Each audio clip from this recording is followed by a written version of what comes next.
What up, y'all? My name is D, and welcome to Book Reviews from a Regular Dude. Yes, that is the name I picked for this potential series, and no, I will not be changing it. So today, I'm going to be talking about Fourth Wing by Rebecca Yarros, or Yarros. I don't know. Now, you might be asking, D, why are you reviewing this fantasy romance book? And that's a fair question.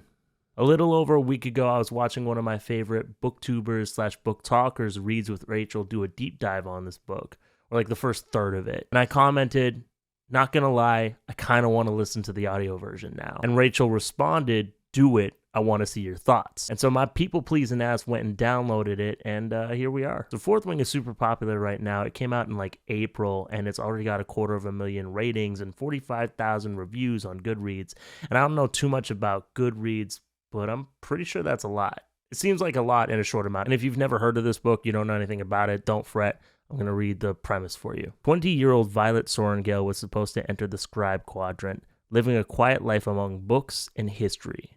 Now the commanding general, also known as her tough-as-talons mother, has ordered Violet to join the hundreds of candidates striving to become the elite of the Navarre, dragon riders. But when you're smaller than everyone else and your body is brittle, death is only a heartbeat away because dragons don't bond to fragile humans.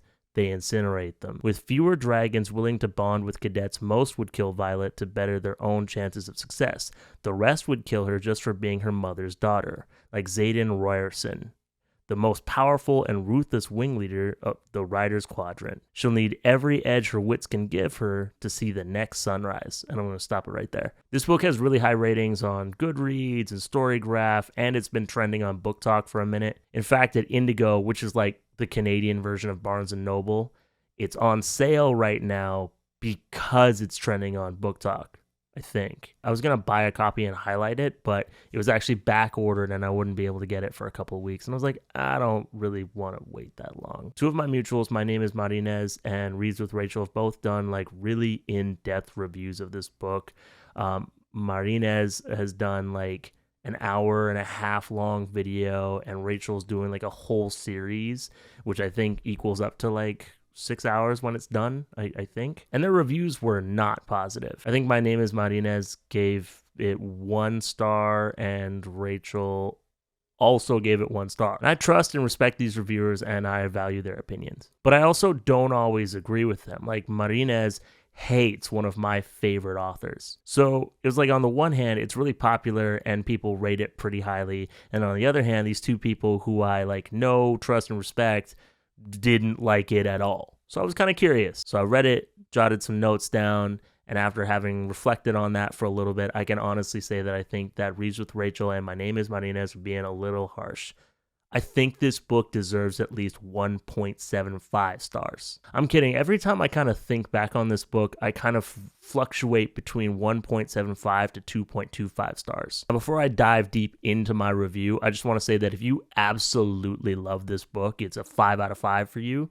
That's awesome. I'm really hyped that you got a good reading experience out of this book. I think both of our reviews or our opinions are just as valid, and it's all pretty subjective anyway. So I'm just sharing my thoughts, and if you love this book and you don't want to hear me like talk a little bit of smack, then maybe don't watch this video. But also, it's not personal, and if you disagree, that's fine. I'm not claiming to be an authority on literature, and I'm not trying to ruin anybody's fun.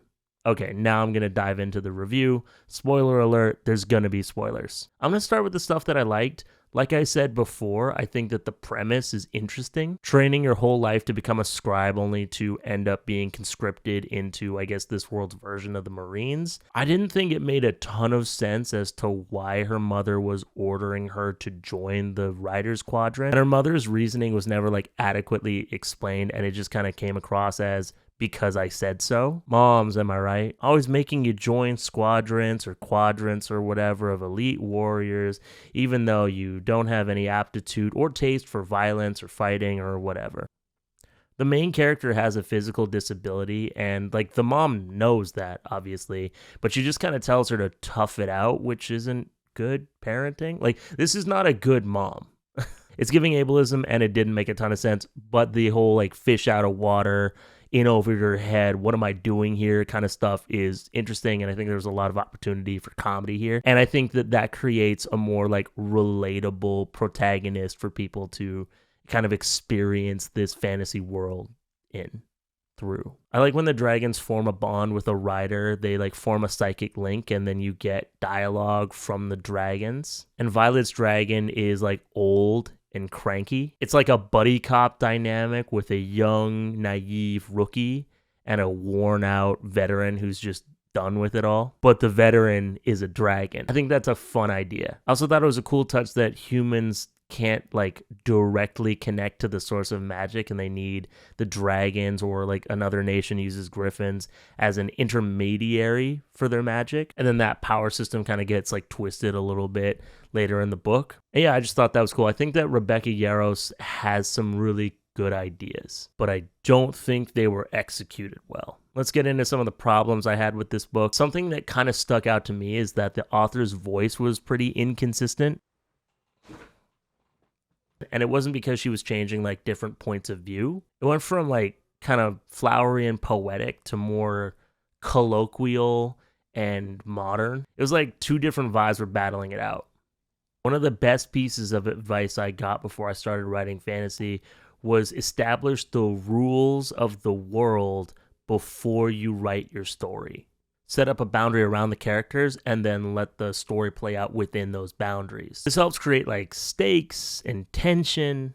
I think it helps the world make sense. And it seems as though the author didn't do this. It seems to me that the author kind of decided what was going to happen, and then everything else just kind of like bends to that original plan. Like a little bit with the rules of magic, but mostly with the rules of the world, and more specifically the war college that Violet attends. For example, there's like characters that are trying to warn Violet, like everyone's going to try to kill you, or Violet's like everyone's going to try to kill me. But then there's other times where they're like, oh, no one would dare try to kill you, or no, they're not allowed to try to kill you. And it's like, okay, but which is it? And it's just kind of inconsistent, and it's not clear if or when that was supposed to change within the rules. Big thing that comes up is like cadets killing each other so that they have a better shot at like bonding with a dragon and becoming like super successful.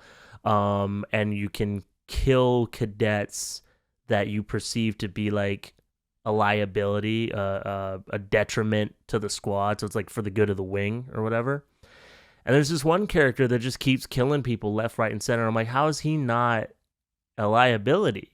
Like, I don't want to be in a squadron with someone who might just up and kill me, you know? So the way they get dragon riders or like train up cadets or whatever seems pretty wasteful. They take hundreds of young people and just kill them, or like let them die and putting them in these like scenarios that they may not be like capable of surviving. And I just think that like, you know, if it's hard to find good people and all this stuff, then maybe be more selective, you know, select a few from this infantry that they mention the infantry a lot, but they never explore or explain the infantry. And just kind of like throw out these lines that don't, what is it? You never find out. They're never seen. But you could just select like the best of the best from like the infantry, and then they get to go up and become dragon riders or something. I don't know. It just didn't make a ton of sense. And if that was the point, it wasn't really explained, that like it was never really questioned. You know what I'm saying? Like you could have this world where things don't quite make sense and no one's questioned it because, well, that's just the way things are. And then the main character's like, but why are they the way things are? And that could have been really interesting, but they didn't do that. Like I said before, I had some issues with Rebecca Yarros' prose, and one thing is that every single piece of dialogue feels unnatural, and it seems glaringly obvious that it's meant to serve the plot. And I understand that everything is meant to serve the plot, that's like what books are, but it lacked subtlety and it kind of lacked fluidity. I thought it was really clunky and expositional. You know how like throughout a book the author will plant seeds in order for like everything to kind of come together near the end? This book goes out of its way to make sure that you know what dots you need to connect to understand what's going on. And it just felt a little like almost patronizing. And the conversations between characters felt really mechanical and rigid. And the only reason that they're saying these things to each other is to serve the reader. And it just wasn't subtle. I didn't like it. And like I said before, I think a lot of things that happened were just too convenient. This book has the enemies to lovers trope, which ironically I have a love-hate relationship with. And so the main love interest is also, I guess, kind of the antagonist for most of the book. Anyways, his dad was this great betrayer who tried to lead a revolution against the government, and Violet's mom killed him or executed him. So everyone tells Violet to stay away from this guy because he's going to try to kill her, and she thinks that he's going to try to kill her. And she spends a lot of time just kind of like stumbling upon him, or he stumbles upon her, and it's just a little too convenient, you know? Like if she was following him or he was following her because they're like trying to investigate each other or something like that, I think that would have made some of the like chance meetings and all that stuff kind of make more sense. But it just kind of came across as like, you know, she at one point she goes to this special spot on campus, but she's lived there for like 5 years, and this is her favorite tree or something. And coincidentally, this dude's meeting right underneath that tree. But you know, he'd been meeting for years, and she'd lived there for years, and they just never saw each other hanging around this tree before. That seemed odd to me. I didn't get that. And there was no line of like, oh yeah, we used to meet over here, and now we meet over here, or something like that. It was just nothing like that. And so it just felt really convenient and weird and clunky. I didn't like it.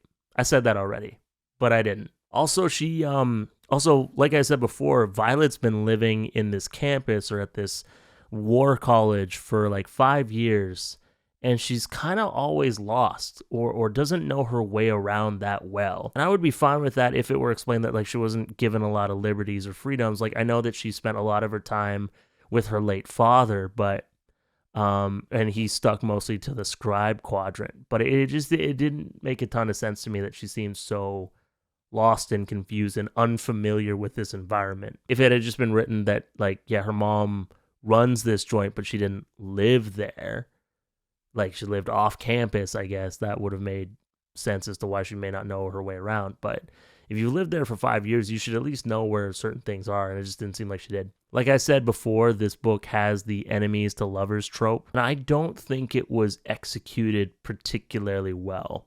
Xaden, the main love interest, is the son of the great betrayer who was executed by Violet's mother, the Grand General or whatever. Apparently he's 6'4", and apparently he towers over everybody around him.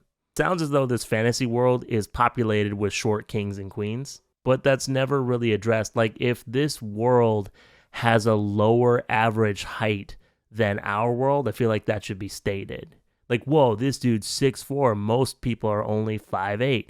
That would have been like, I don't know, that just would have made more sense to me. Like I get that 6'4" is quite tall, but that's just not so rare that it would freak me out or be like, whoa. Now this critique is like just personal to me. I've never hated someone and also found them irresistibly sexy. Like if I hate you, I'm not gonna find your hotness distracting, okay? Do you know what I'm saying? Like throughout the book, whenever this dude Xaden is around, Violet's inner monologue is like, I hate this guy, but he's so hot. God, he's a bastard, but he's so muscular and tall. I've just never thought about somebody that way, so to me it seems kind of silly. Like I've just never been like, wow, Sarah's kind of a bitch, but low-key, she's kind of bad though. I've just never had those kind of thoughts. I feel as though enemies to lovers needs to like kind of be a slow burn. And I think it works better when you have the two characters on opposing sides of like a political issue, or maybe there's some kind of bad blood, like maybe they know each other or know of each other or something like that. But I definitely think that it needs to go slower and almost like the characters find each other more attractive the more they like realize they have more in common or something. But actively despising someone and also finding them so attractive that your scalp tingles just seems dumb to me. But again, that's just a me thing. Maybe that's how other people get down. I don't know. I also think that like the love is kind of not well developed. Like being very physically attracted to somebody is one thing, but to be like hopelessly, desperately in love with someone is another. When they confess their love for each other, it felt like it was coming out of nowhere. This book is like 500 pages long, and I just think there was time to develop this relationship, you know, like it goes from like, I hate you to I'm gonna fuck you to I'm desperately in love with you at breakneck speeds. But there was time to develop this relationship and have the walls between them kind of pulled apart brick by brick And I just think that it would have been more satisfying, which is a pun, kind of. There's also a love triangle that isn't good. There's this other guy named Dane who's kind of sort of the boy next door, the childhood crush type of guy. But the author has written him to be so possessive and paternalizing and just generally unappealing and I guess inadequate compared to Xaden that it's kind of like, why is he even there? I guess like near the end, he is kind of integral to the plot moving forward. But most of the time he's kind of a waste of words. There's like no real tension in this triangle. You know, like I think for a triangle to really be effective, there needs to be kind of near equal pull between the two options or something like that. And it isn't that, you know, it's enemies to lovers and also this really shitty imitation of Steve Rogers wannabe kind of guy. Even though I didn't really like the book, I think that Iron Widow does a really good job with the love triangle. There's definitely some tension. It's built up at a decent pace. And also there's like a twist on it that I think is pretty fresh. But we're not talking about Iron Widow. We're talking about Fourth Wing. Earlier I said that I like the magic system. It's kind of a lie. I like the original idea that humans can't channel magic directly from the source and they need like a dragon or a griffin to, I guess, filter the energy or something like that. That sounds cool. But there's a bit where once you get dragon magic, you can power pens. And that doesn't make any sense to me. And it's not a throwaway line. It's brought up a couple of times. And it just never made sense to me. The more elemental magic like controlling shadows or shooting lightning, that's pretty neat. But what the fuck is the pen thing? I don't know. It's never explained. Do dragons use pens in this world? Because those pens would have to be fucking huge. Honestly, that'd be kind of funny to have like a dragon that needs like a pen and also wears like reading glasses or some shit. But no, there's nothing like that. Also, it seems like the dragons don't think much of the humans. And the humans don't seem to be super necessary for the dragon survival in this world. Maybe I missed something there, but it just seemed like even the humans revere the dragons as the superior beings, and they'd be lost without the dragons. So I'm like,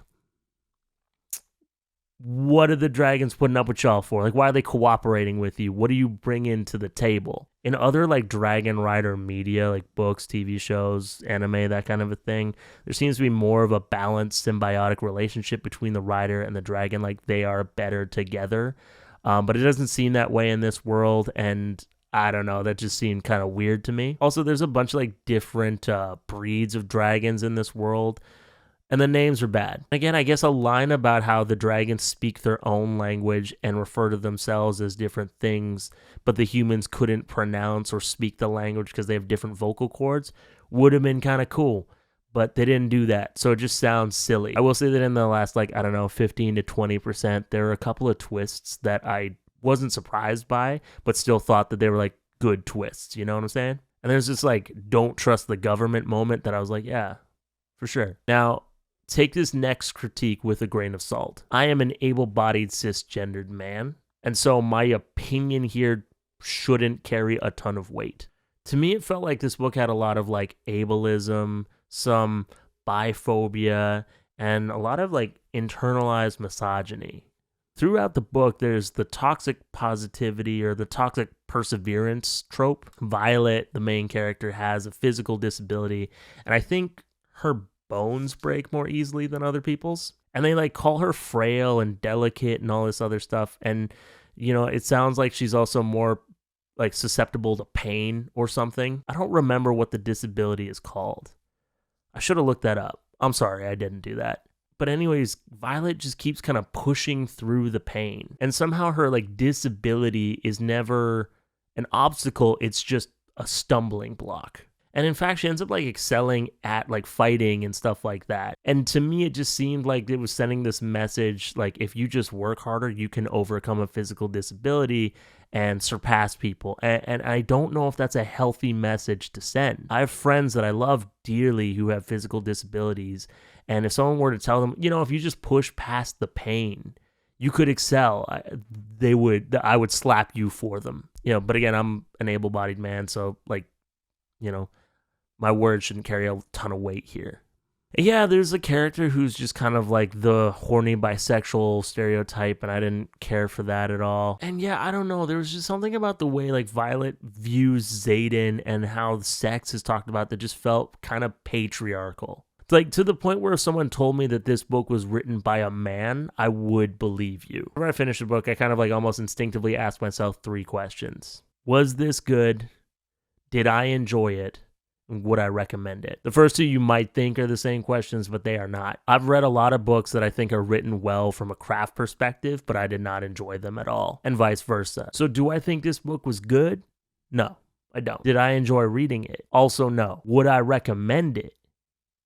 Yes. So I mentioned 2 of my mutuals who've reviewed this book pretty negatively, but I also had friends who are not like online like that who really love this book.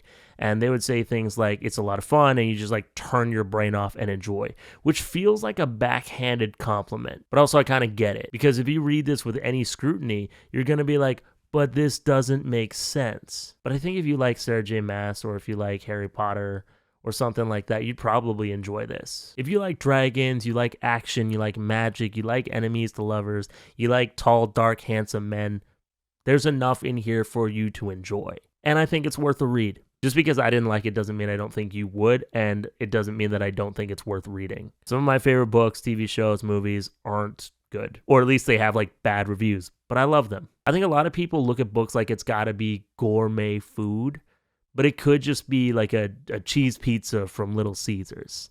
It's not good, but it hits the fucking spot. You know what I'm saying? I'm probably not going to read the sequel that's coming out this year.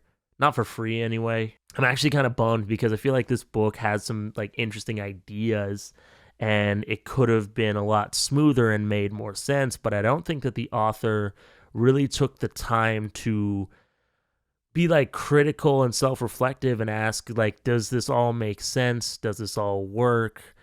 And I don't think that the editors did her a great service either, because they didn't push her to ask those questions or whatever. It just feels like, you know, the publisher or the editors were just like, yeah, this has everything that's hot right now, get it out there. And, you know, big marketing push, and now it's super popular. I think if some of those loose ends were tightened and the rough edges were smoothed out, this could have been like a 3.5 star read for me. But again, like, hey, don't take my word for it. I'm just some regular dude. You can go read it for yourself. Thank you for watching this video. I have no idea what I'm doing with this channel anymore, but maybe I'll do more like literature and media type videos on here. If you like this video, please give it a thumbs up. And if you've read Fourth Wing, I would love to hear your thoughts on it, but please keep it respectful. We can disagree, but I'm not going to have an argument with you in the comment section. All right, I think that's it from me. Peace out.